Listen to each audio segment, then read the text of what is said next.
hope you're doing well. I'm here with a little quick update on the K'tinga, since it's been a hot second since I've talked with you guys. Everything's going very well. It's actually pretty much in the home stretch at this point. For the past month or so, it's been pretty much purely painting. As you can see, all the paneling is done. I've done a lot of shading, a lot of different just grayish tones over the green base colors, just to give it a lot of more of a realistic weathered look to it, and more like how it should look in the actual movie.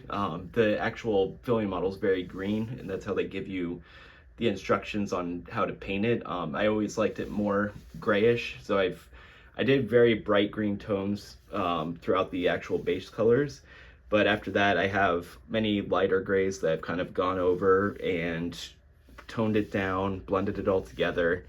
Some darker grays in certain areas, like here for more weathering. Let's see, there's some darker grays down by the engines, kind of streaks like that. There's just certain areas that look well shaded with some darker grays. Along with that, there's the panel line wash, which I did over the entire ship. So that is the Tamiya panel line accents, and that was the gray one. The black one. I used some grays and browns as well to kind of get some rust in there. But mostly the main thing you'll probably see is the black, and it's very accentuated, which worked out well. So I had the bright base colors, accentuated it with the panel line wash, and it looks, I'll try to put a picture here. It looked very cartoony. It was very stark, but it was really cool. Once you took some grays and did some light dusting coats over that, it toned it down a lot. So once you get really close in, you can definitely see a lot of the wash in there. But the second that you go about a foot away from it, it blends it all together and it looks awesome. Along with that, there's a lot of metallic colors in here too.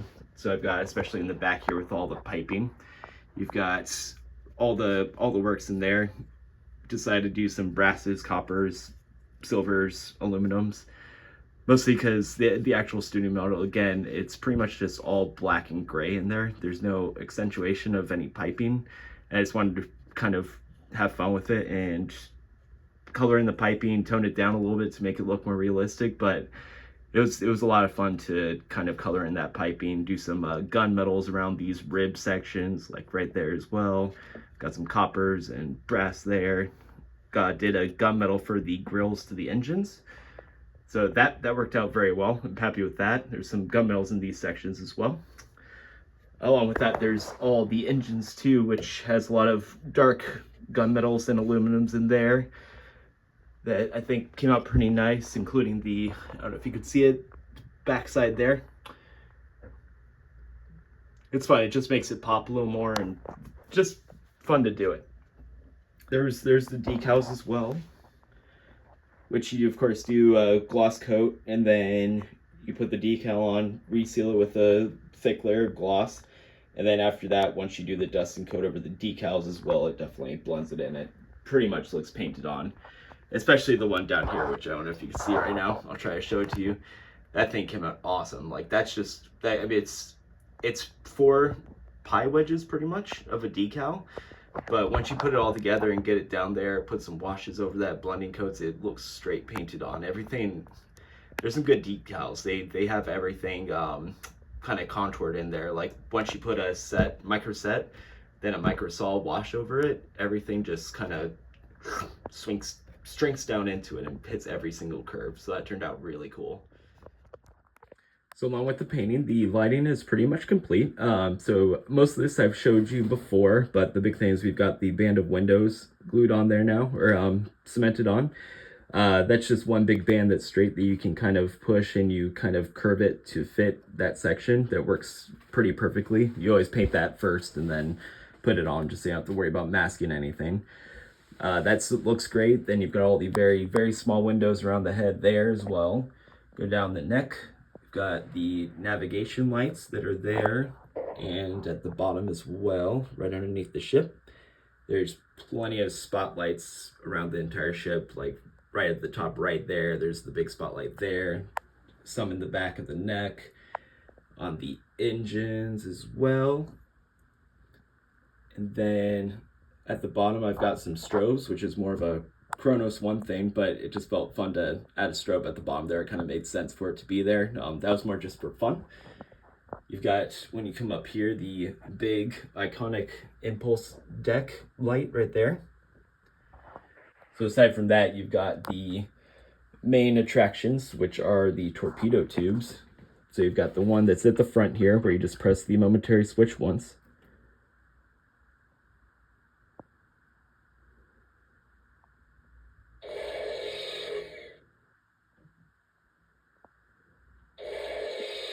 It's very cool. It does it 3 times altogether.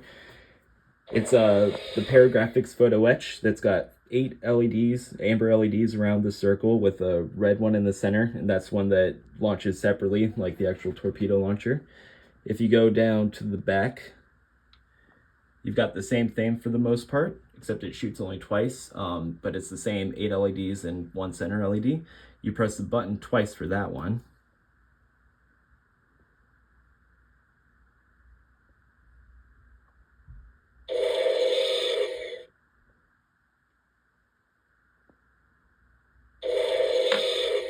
Very cool. You can never get enough of that. You can do it all day.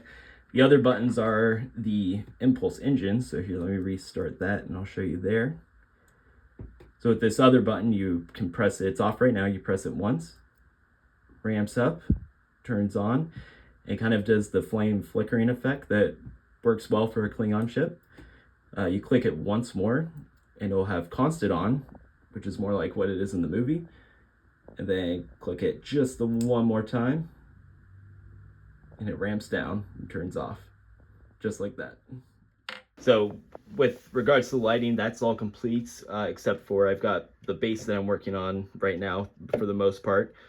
You've got the 4 wires. There's 2 power and 2 for the momentary switches that go down the tube and to the dome base that comes with the model. So you've got, let's see, I've got in this hole is going to be the DC power hookup. You got the 2 momentary switches, which are these little guys right here. It will go in up through that. You just press the button there, and then you've got the on-off switch. It'll go right in the big center one right there. It was kind of fun. I used it's called a compass ruler to measure out the hole locations. It's a cool contraption. You pretty much have a metallic ruler that's a long, thin, like I think it's about an 18-inch ruler with a needle one and a pencil or scribing tool at the other end, and you can easily measure out wherever you want the circle's circumference to be. So that was a lot of fun. I'll show you the grid lines that I had to use to measure all that out in the picture here. That's pretty much all. I gotta paint it, which is going to be probably a red metallic-y color, just to kind of get it Klingon-y. I've got the photo etch, so I've got some Klingon lettering that's in photo etch form, so I'm probably going to enter this button, and this button, have a few Klingon letters or like the Klingon logo in the center, put those there, probably keep them brassy colored, just kind of to keep that metallic look, so that will look pretty cool. I've got a plate going of styrene under the bottom there, so that's going to kind of seal it up. I've got to clean off all the edges around it. So once that, I have a hole in the bottom where I can wire everything up, put it up into the base, and then put one more slab of styrene underneath that, and that'll seal it all up, and you'll never see the wiring again. Then probably add, a couple felt pads and stuff like that underneath it to keep it all from scratching and stuff.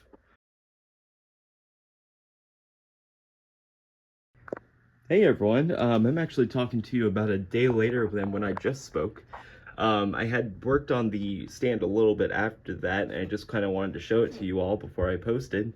So I showed you the holes where all the switches are going to go, and in between each of them I have some paragraphics photo etch with some Klingon lettering, and it turned out really cool. I'm really happy with the way it turned out. These are just single letters, and then we got the plaque in the middle, and then in the back is the actual Klingon logo, and that looks really cool. I'm really happy with this way this came out, because I actually used some standard grits of sandpaper, kind of lighter ones, kind of buffed it a little bit, and it kind of has a nice just older brass tone to it, which, I mean, it's brass, but it just kind of gave it that nicer look than just fresh brass. I think what also helped was I annealed it before I put these on, which is using a torch to heat it up and kind of get the springiness out of it, and that kind of changed the color. That plus the sanding it gave it a really nice look, so I'm probably just going to keep it like that, and not paint it, just mask it off, or paint it all and then sand off the paint off the brass. That looks really cool. It looks very Klingon. Let me know if you guys have any questions. It's been a blast so far. I mean, I'm thinking more than just maybe a couple weeks on the weekends to finish this bad boy up, and then it's off. This is K'tinga number 2, so I'm pretty happy with the way this one came out. Like, I'm definitely more proud of the painting for this one, and it looks a lot more realistic and the painting that I kind of like to do. It's more in that vein than pretty starky. I'm sure once I'm all done, I'll do a side-by-side photo of the two just so you can see the differences. But if you have any questions, please let me know. I hope you guys all have a great week, and thanks for stopping by, and have a good one. Thanks. Bye.